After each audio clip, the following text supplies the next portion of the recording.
This video is brought to you by Devout Decals, makers of reusable Catholic art for your home altar, your bedroom, and your home classroom.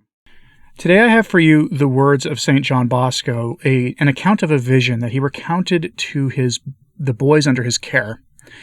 It's unusual, but he was able in this vision to see the spiritual condition of the boys in his care, at least the ones who were in his dream. And he has a simple takeaway for this, which is to make use of the sacraments. This is a good one for us for Lent, because as I'll tell you at the end, we have to, of course, make good confession at least once during Lent and receive communion at least once during Easter. I would suggest that you take the words here of this vision St. John Bosco had of the boys under his care to heart. Let it convict you a bit if you need to. Make a good confession, a sincere confession. Take extra time with an examination of conscience between now and your next confession. And when you receive our Lord, receive the Eucharist as if you really understand, as well as a human being can, what it is and who it is you receive. Consciousness Revealed.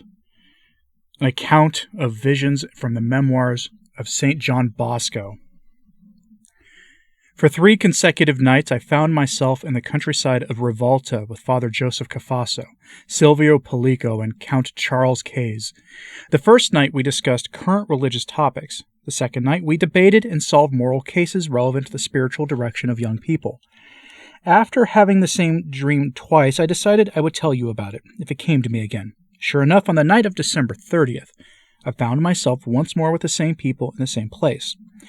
Putting other matters aside, I recalled the following night, the last of the year, I would have to give you the customary strena for the new year. Therefore I turned to Father Cafasso and said, "Father, since you are such a dear friend of mine, please give me the strena for my boys." "On one condition," he replied. "First, you must tell them to put their accounts in order." We were standing in a large room with a table in the center. Father Cafasso, Silvio Pellico, and Count Kays sat themselves at the table. As I had been requested by Father Cafasso, I went out to get my boys. They were all busy adding up figures on a tablet. As I called them one by one, they presented their papers to the above-named gentleman, who checked the sums and either approved or rejected them. Quite a few boys were turned back, sad and worried. Those whose totals had been found correct were quite happy and ran out to play. Since the line of boys was long, the examination took some time, but eventually it came to an end, and so, it seemed to me, until I noticed that some boys were still standing outside and were not coming in. "Why don't they come in?" I asked Father Cafasso. "Their tablets are perfect blanks," he replied. "They have no totals to show us.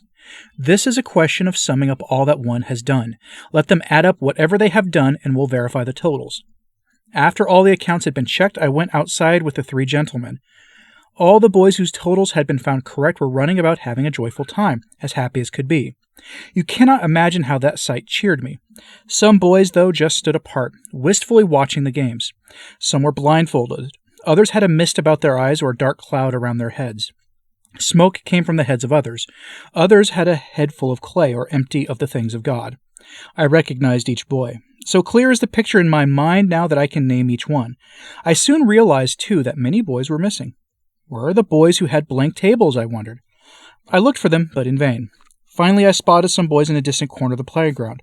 What a wretched sight they were. One lad was stretched out on the ground with the pallor of death. Others were seated on a low, filthy bench. Still others were resting on dirty straw mattresses or on hard, bare ground. These were the boys whose totals had not been approved. They had various afflictions. Their tongues, ears, and eyes were swarming with worms that ate into them. One boy had a rotting tongue. Another's mouth was crammed with mud. A third's breath was foul with pestilence. Others afflicted the rest. One boy's heart was moth-eaten, another's was gone. Others had all kinds of sores. One lad's heart seemed to be all chewed up. The whole scene was a veritable hospital. The sight shocked me, and I could not believe my eyes. "How can this be?" I kept asking myself. I went up to one boy and asked, "Are you really so-and-so?" "Yes," he replied, "that's me." "What happened to you?"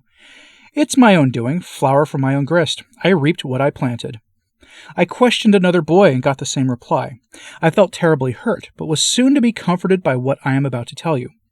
Meanwhile, pitying these boys, I turned to Father Cafasso and begged for a remedy.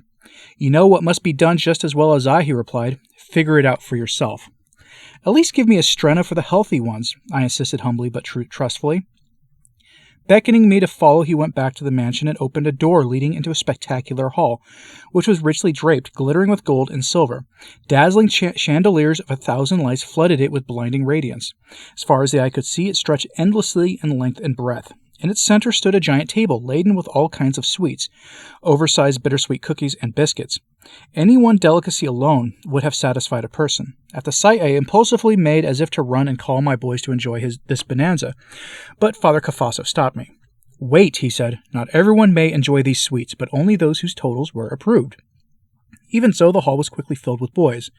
I started breaking up and handing out the cookies and biscuits, but again Father Cafasso objected. "Not everyone here may have those," he said. "Not all deserve them." And he pointed some boys out to me. Those whose totals had been approved, but who had mist over their eyes or clay in their hearts, or whose hearts were empty of the things of God. These too were excluded, just as those with sores who had not been allowed into the hall. I immediately begged Father Cafasso to let me give some of them the sweets too. "They are also my dear children," I said, "and besides, there is plenty." "No," he repeated firmly. "Only the healthy ones can savor these sweets.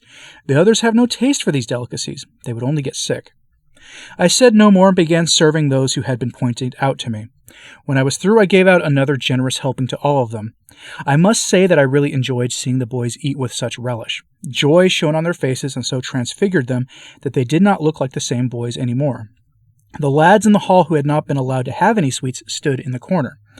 I felt so sorry for them that I again begged Father Cafasso to let me give them some also. "No," he replied, "not yet. Make them get well first." I kept looking at them as well as the many others outside. I knew them all. I also noticed that, to make matters worse, some had moth-eaten hearts. Turning to Father Cafasso, I said, "Won't you please tell me what medicine to give them?" Again he replied, "Figure it out for yourself. You know what to do." Again I asked him for a strenna to give all the boys. "Very well," he answered, "I'll give you one." Turning about as if to leave, he exclaimed 3 times, each time in a louder voice, "Watch out! Watch out! Watch out!" With these words, he and his companions vanished. I woke up and found myself sitting in bed. My shoulders were as cold as ice. That's my dream. Make of it what you like. It's just a dream, but if anything in it is good for our souls, let's take it. However, I would not want you to talk about it with outsiders. I told it to you because you are my children. I positively do not want you to tell it to others. Meanwhile, I assure you, I have you all present in my mind as I saw you in my dream, and I can tell you who was diseased and who was not, who was eating those sweets and who was not. I'm not going to disclose each boy's condition here, but I will do so privately. Now here is the strenna for the new year. Frequent and sincere confession. Frequent and devout communion. Strong words from St. John Bosco. Some have asked if you have asked me if I've ever met a priest who can read souls. To my knowledge, I have not. St. John Bosco had, I would guess, an unusual ability to read souls. And I say unusual because the ability itself is unusual. But by unusual here, I mean he had the ability to do so in an unusual manner. St. John Vianney, St. Pio had the ability to read souls. But St. Bosco's was done in a way that seemed to be he could do it through dreams and with people he seemed to know. It would be fitting for him since he was the shepherd of a group of lost boys, basically. But his words here are very good for us, especially for Lent.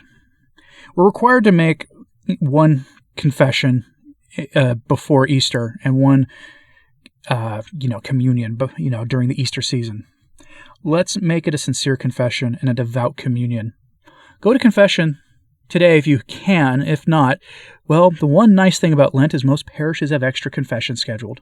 So please go to confession if you can. Make it a good confession and receive communion devoutly. Receive in a manner that in your heart you know who it is you are receiving. Let me know what you thought of this in the comments, please. Like and subscribe if you haven't. It does help, as does sharing this on social media. That helps a lot too. As always, pray for the Church. I'm Anthony Stine. Ave Maria.